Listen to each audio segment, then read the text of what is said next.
Hi hello hi hello నమస్తే. Welcome back my one more vlog friends. ఇవాళ నేనైతే ఒక మంచి పొడి రెసిపీ అయితే మీతో కూడా షేర్ చేద్దామనంటే ఈ వీడియో చేస్తున్నాను. అదేంటో తెలుసా? కరివేపాకు. కరివేపాకే కదా అని ఈజీగా తీసి పడేయద్దు. ఇందులో ఉన్న హెల్త్ బెనిఫిట్స్ తెలిస్తే ఖచ్చితంగా మీరు కూడా దీనికి ఒక ఫ్యాన్ అయిపోతారనమాట.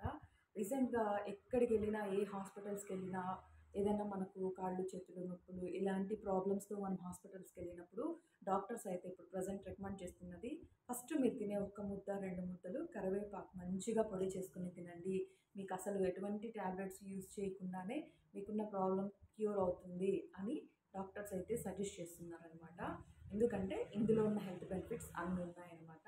మన హెయిర్ ఫాల్ని కంట్రోల్ చేస్తుంది, అలాగే మన గట్ హెల్త్కి మంచిగా ఇది హెల్ప్ అవుతుంది, అలాగే మన బ్లడ్ని ప్యూరిఫై చేస్తుంది.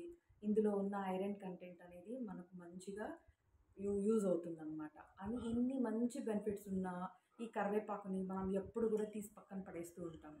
కూరల్లో వేస్తాము, వేసిన తర్వాత మనం ఫుడ్ తినేటప్పుడు తీసి పక్కన పడేస్తూ ఉంటాం కదా.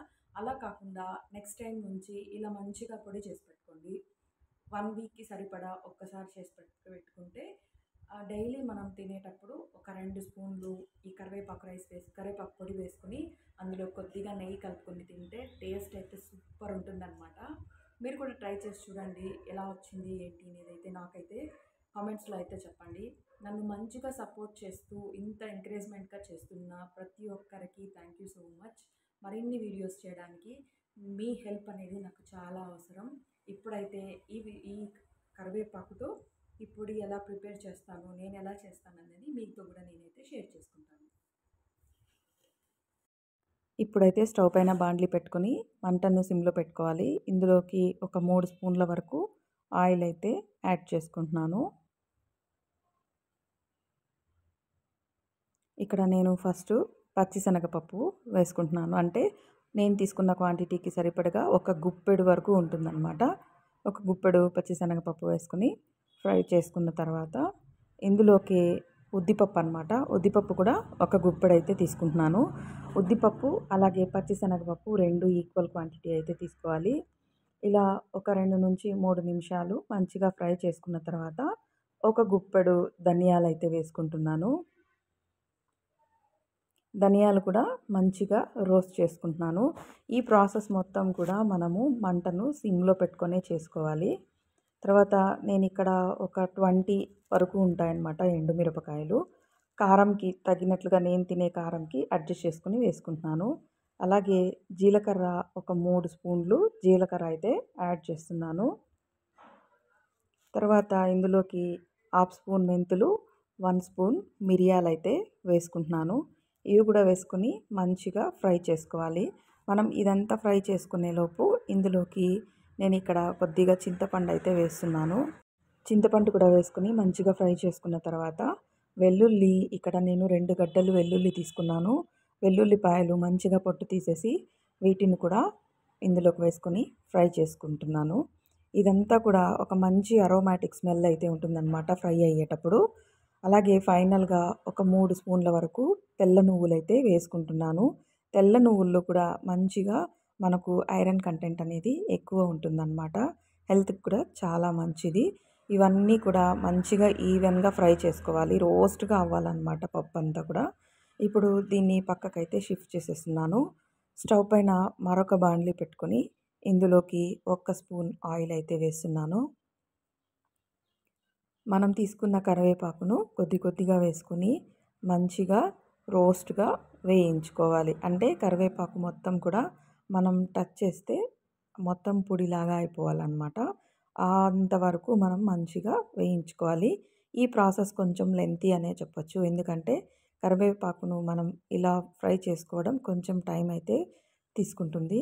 అదే ఎవరైనా ఓవెన్స్ ఉన్న వాళ్ళైతే ఓవెన్లో పెట్టేసుకుంటే 1 or 2 మినిట్స్లోనే మంచిగా కరివేపాకు అనేది రోస్ట్ అయిపోతుందన్నమాట. కొన్ని టిప్స్ అనేటివి పాటిస్తే ఒక 1 వీక్ టు 10 డేస్ వరకు ఈ పొడి అనేది చాలా మంచిగా ఉంటుందన్నమాట. ఇప్పుడైతే మొత్తం కరివేపాకుని ఈ విధంగా అయితే ఫ్రై చేసేసుకున్నాను. ఇంకా కొద్దిగా అయితే ఉంది, అది కూడా ఈ ప్రాసెస్లోనే ఫ్రై చేసుకుంటున్నాను. ఇది కరివేపాకు పొడి అనేది మనకు బాలింతల టైంలో ఎక్కువ మనకు ఫీడింగ్ మదర్స్కి ఎక్కువగా ఇస్తారనమాట. వాళ్ళ హెల్త్కి కూడా చాలా మంచిదని చెప్తారు. ఆ టైంలో ఈ కరివేపాకు పొడి అనేది మా సైడ్ అయితే ఎక్కువగా పెడతారనమాట. హెల్త్కి కూడా చాలా మంచిది. అలాగే మనకు కుట్లు అలాంటివి ఏమైనా మనకు మంచిగా ఆరిపోతాయి అన్నమాట. ఎక్కువ పథ్యం పెడతారు కదా, అలాంటప్పుడు తేలికగా జీర్ణమయ్యే ఆహారమే ఇస్తారు. అందులో ఒకటి కరివేపాకు పొడి అన్నమాట. ఇందులో యూస్ చేసే అన్ని ఇంగ్రీడియంట్స్ కూడా మనకు అన్నీ ఇంట్లో ఉన్న ఇంగ్రీడియంట్సే అన్నమాట. కరివేపాకు ఇవన్నీ కూడా మంచి ఫ్రెష్గా మనం తీసుకుంటే టేస్ట్ వైజ్ కూడా చాలా బాగుంటుంది. ఈ విధంగా మొత్తం కరివేపాకు అంతా కూడా ఫ్రై చేసేసి పెట్టుకున్నాను. ఈలోగా పప్పులంతా కూడా బాగా చల్లగా అయిపోయాయి. నేను ఇప్పుడు వీటిని అయితే మిక్సీకి అయితే వేసుకుంటున్నాను. కొద్ది కొద్దిగా వేసుకొని మనం మెత్తటి పౌడర్ లాగా చేసుకోవాలి. నేను ఇందులోకి కొంచెం కరివేపాకు కూడా యాడ్ చేసుకుంటున్నాను. మనం కరివేపాకుని ముట్టుకుంటే మొత్తము పొడిలాగా అయిపోవాలన్నమాట. ఆ విధంగా ఉంటే బాగుంటుంది. ఆ విధంగా ఫ్రై చేసుకోవాలి. అప్పుడే అది మనకు కొన్ని రోజుల వరకు నిలువ ఉంటుంది. తేమ ఉంటే కరివేపాకు పొడి అనేది బూజు వచ్చేస్తుంది. అది చెయ్యకండి.